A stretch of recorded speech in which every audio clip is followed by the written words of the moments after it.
पिछले साल जब हम जर्मनी गए थे तो वहाँ पे हमने ब्लैक फॉरेस्ट माउंटेन रेंज भी विज़िट किया।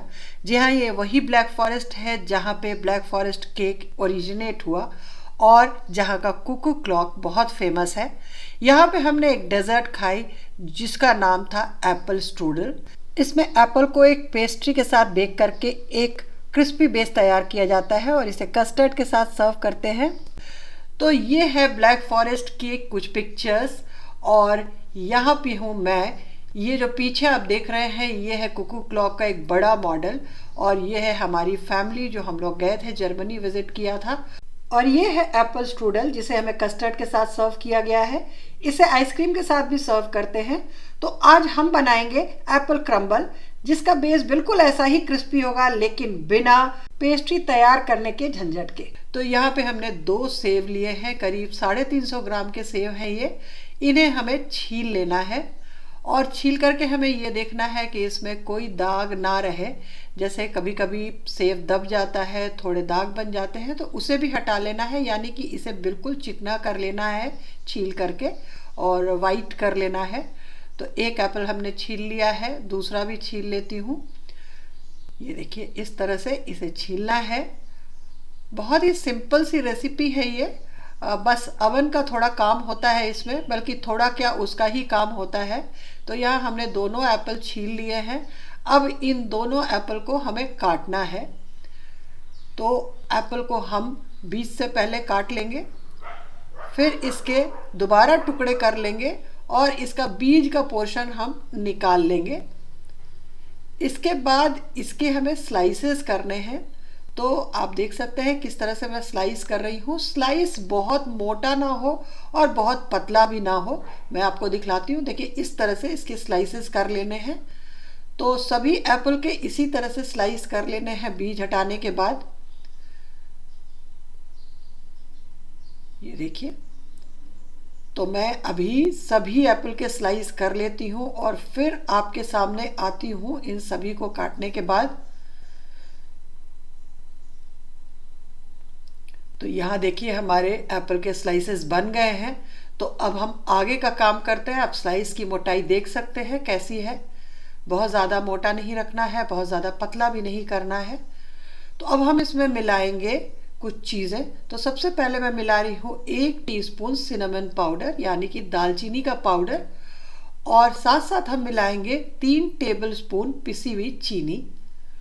सिनेमन पाउडर और नटमेग पाउडर मैं बना करके रखती हूँ, बहुत सारी रेसिपीज़ में काम आती हैं। अब इन्हें अच्छी तरह से मिलाना है ताकि जो हमने सिनेमन पाउडर और शुगर पाउडर डाला है वो एप्पल के पूरे पीसेस को अच्छी तरह से कोट कर ले। फिर हम लेंगे एक केक टिन। तो यहाँ पे हमने राउंड केक टिन लिया है। अब इस एप्पल के सारे स्लाइसेस को हमें इसमें बिछा लेना है। अच्छी तरह से बिछा लेंगे, पास पास बिछाएंगे। तो इस तरह से इसे पूरे टिन में बिछा लेना है। तो इसमें एक एक करके आपको एप्पल के टुकड़े लेने होंगे तभी वो ठीक से बिछेगा। जब हम इसे बिछा रहे हैं इस बीच में हम अवन को 180 डिग्री सेंटीग्रेड पे 5 मिनट के लिए प्री हीट होने के लिए रख देंगे। ये देखिए हमने इसमें काफ़ी सारे एप्पल डाल दिए हैं। तो ये बेस बन रहा है, एप्पल नीचे रहता है और ऊपर हम कुछ और चीज़ें डालेंगे जिससे ये क्रिस्पी हो जाएगा। तो इसका टेस्ट बहुत ही अच्छा आता है, सिनेमन का टेस्ट, एप्पल का टेस्ट, और उसके ऊपर जो हम और अब डालने वाले हैं जो मैं अभी बताऊंगी आगे, इन सब को मिला करके इसका टेस्ट बहुत ही अच्छा आता है। अब हम इसमें डालेंगे 3 बड़े चम्मच पानी। इस बीच हमारा ओवन प्रीहीट हो चुका है। टोटल 30 मिनट्स इसे बेक करना है, लेकिन शुरुआत में 15 मिनट तक बेक करना है। तो इसे एक ग्रिल पे रखेंगे और उसके ऊपर डालेंगे एक ढक्कन। ढक करके इसे बेक करना है शुरुआत में। तो शुरू में जैसा मैंने बताया 15 मिनट करना है। तो मैं टोटल 30 मिनट्स की टाइमिंग दे रही हूँ। 15 मिनट के बाद मैं इसे निकाल लूँगी।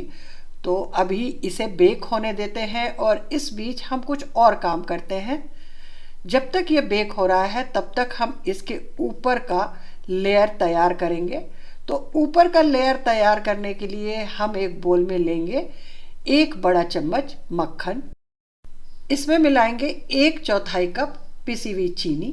इन दोनों को मिला करके हमें बीट करना है। तो अभी चूंकि मक्खन सॉलिड है तो इसे मैं थोड़ा सा एक फोर्क की सहायता से ढीला कर लेती हूँ।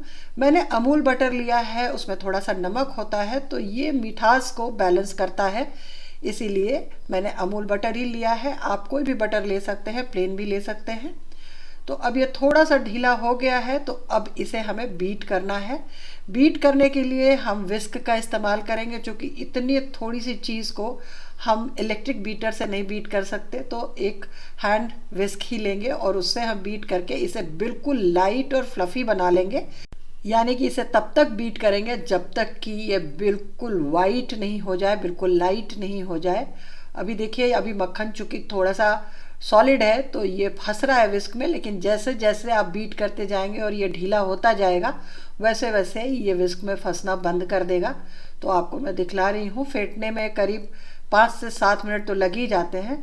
तो 5-7 मिनट हम इसे फेंटेंगे, तब तक 15 मिनट हमारे उधर भी हो जाएंगे, क्योंकि इसे फेंटने के बाद हमें इसमें कुछ और भी मिलाना है। तो इस तरह से फेंट फेंट करके बिल्कुल देखिए हमने इसे सफ़ेद भी कर लिया है और बिल्कुल लाइट भी कर लिया है।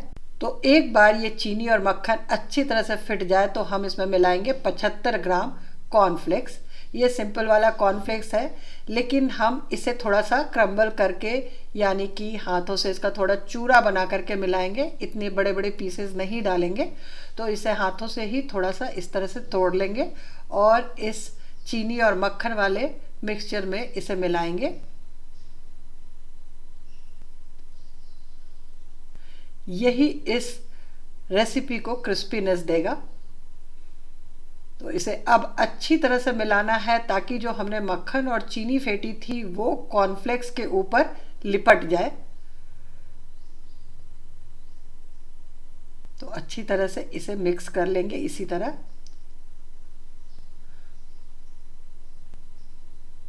बहुत ही सिंपल सी रेसिपी है, लेकिन इसे बनाने में आधा घंटा लग जाता है। मतलब मेहनत ज़्यादा नहीं है, लेकिन हाँ टाइम आधा घंटा लगता है, लेकिन उसके बाद जो चीज़ आपके सामने आती है उसके स्वाद का जवाब नहीं। तो ये देखिए ये अच्छे से मिल चुका है, इधर 15 मिनट हो चुका है। तो हम अपने एप्पल को निकालते हैं। बहुत ही गर्म रहता है ये, और मेरा हाथ भी राइट वाला पूरा सीधा नहीं होता तो मुझे थोड़ी परेशानी होती है। तो ये देखिए ये हमारा एप्पल बेक हो चुका है। अब इसके ऊपर हमें ये कॉर्नफ्लेक्स वाला मिक्सचर अच्छी तरह से बिछा देना है ताकि ये पूरे एप्पल को कवर कर ले, और इसे थोड़ा थोड़ा दबाना भी है। तो हम पूरी चीज़ को इसमें डाल करके और उसके बाद इसे दबा देंगे और अच्छी तरह से प्लेन कर देंगे, और ये भी देखेंगे कि कहीं कोई गैप ना रहे, पूरे एप्पल को ये अच्छी तरह से कवर करे।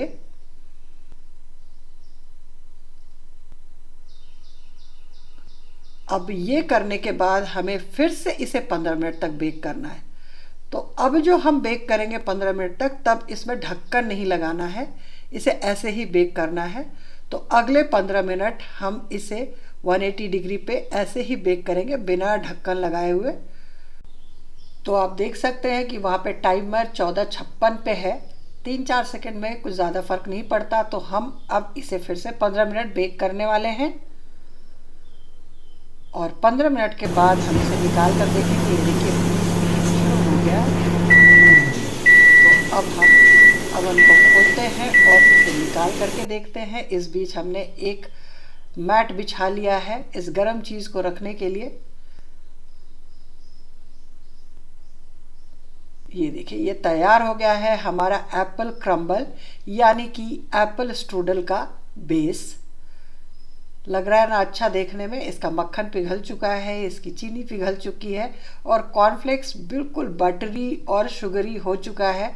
बहुत ही बढ़िया टेस्ट आता है। जब तक आप इसे बनाएंगे नहीं तब तक आप यकीन नहीं कर पाएंगे। तो अब हमें इसे निकालना है। ये चीज़ केक वाले टिन में ही आप बनाइए, निकालना आसान होता है, क्योंकि ये तो पूरा क्रम्बल कर जाएगा अगर आप इसे तोड़ने या काटने की कोशिश करेंगे। ये देखिए ये कितना खूबसूरत सा बना है। अब इसे आप आइसक्रीम के साथ खाइए या फिर इसके ऊपर आप कस्टर्ड डाल के खाइए, आपकी मर्जी है। दोनों के साथ ये बहुत ही अमेजिंग लगता है। हमने इसे बनाने के बाद आइसक्रीम के साथ खाया। अगर आपने कभी फ्राइड आइसक्रीम खाई हो तो बिल्कुल वैसा ही लगता है, बल्कि उससे भी अच्छा लगता है, क्योंकि इसमें अलग से सिनेमन, बटर, इन सब का भी फ्लेवर आता है। तो एक बार ज़रूर बनाइए इसे। अगर आपको रेसिपी अच्छी लगी हो तो आप इसे बनाएं, इसे लाइक करें। बनाने के बाद अच्छी बने तो इसे शेयर भी करें और अपना फीडबैक देना बिल्कुल ना भूलें। बिल्कुल बनाइए Apple crumble for Apple strudel. Try करें एक बार, बहुत अच्छी लगेगी। चैनल पे नए हैं तो चैनल को सब्सक्राइब करें। फिर मिलते हैं एक नई रेसिपी के साथ एक नए वीडियो में। तब तक के लिए नमस्कार। Thanks for watching.